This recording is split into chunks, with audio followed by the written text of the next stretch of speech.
cartoonist and writer for The New Yorker and other publications. And I'm a journalist for Haps News as well, a visual journalist, and I'm going to live draw. So I drew last night on my iPad. I drew about the debate. I drew during the debate for New York Times Opinion. It was really quite a crazy debate. Hi, Pablo from LA. Hi, Peter from Seattle. Good to see you guys. So I drew last night. It was exhausting. It was such a crazy debate, and I'm sure you've read the coverage. Trump and Biden were battling, and Trump was interrupting, and Trump was a little crazy, and Biden held his own. I believe he did a great job, and I wrote about it on Medium, and I posted all my drawings there if you'd like to go see. So my name is Liza Donnelly, and I'm a journalist and a cartoonist. So today I thought I would draw about something related, not necessarily in the news, but always in the news, and I'm going to draw about journalists.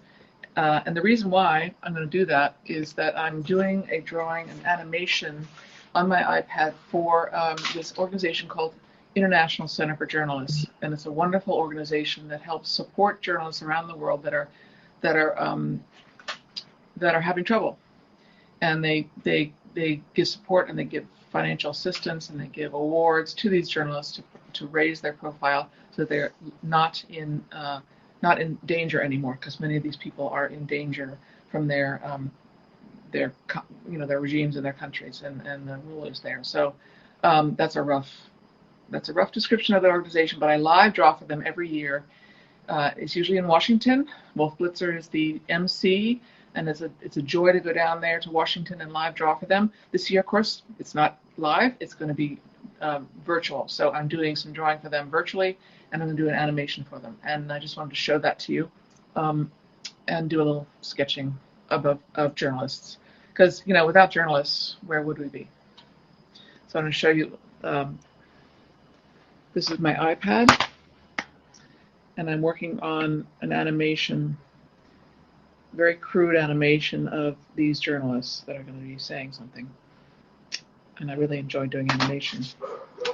So let me get this set up for drawing for you. I'm in New York, as you might have guessed, in the city, and tomorrow I'm hoping to draw down the street for you, do something live in the street. But can you see it? Can you see what I'm doing? Can you see?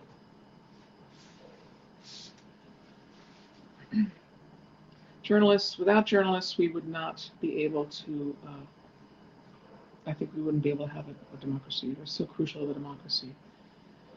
Keeping our leaders, i.e. Trump at this point, accountable, exposing them,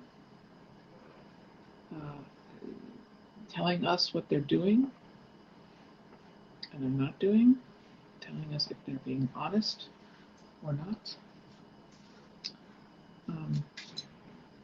And as you probably know, journalists come in all shapes and sizes.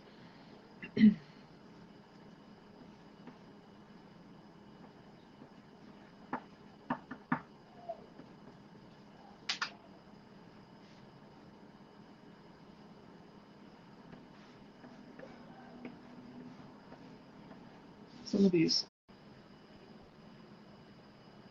I mean, some of what happened I expected would happen, because with Trump, that's how he operates. He doesn't really prepare for debates, from what I've been told, and he just wings it, and he really winged it. He really pulled out all the stops, all of his angry rhetoric and his angry attacking and his personal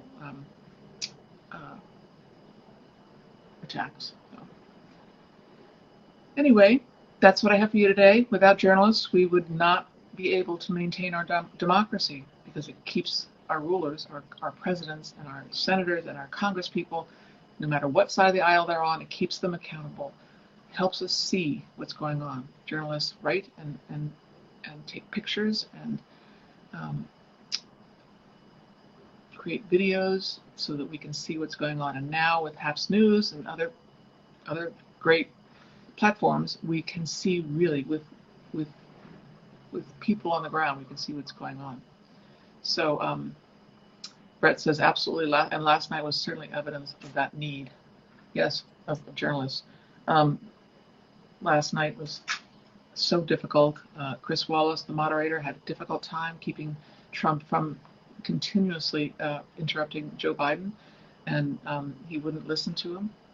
It was quite something. So, and I heard an interesting comment afterwards that in some ways, as difficult as it was for Chris Wallace and how and you can criticize how he handled it.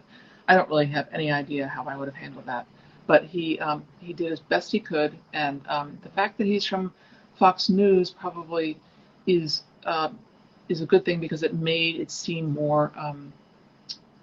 uh, more equitable in that the Trump camp won't accuse the moderator of trying to uh, work against him. So, all right, that's all I have for today. Enough talking. You saw me draw, and I'll share my animation when I'm done with you guys. It's for the International Center for Journalists, and it's icfj.org if you want to check them out. They're great. Okay, everybody, take care. Stay healthy, stay well, wear your masks, and I'll see you again tomorrow, probably down the streets. Thanks for coming. Bye.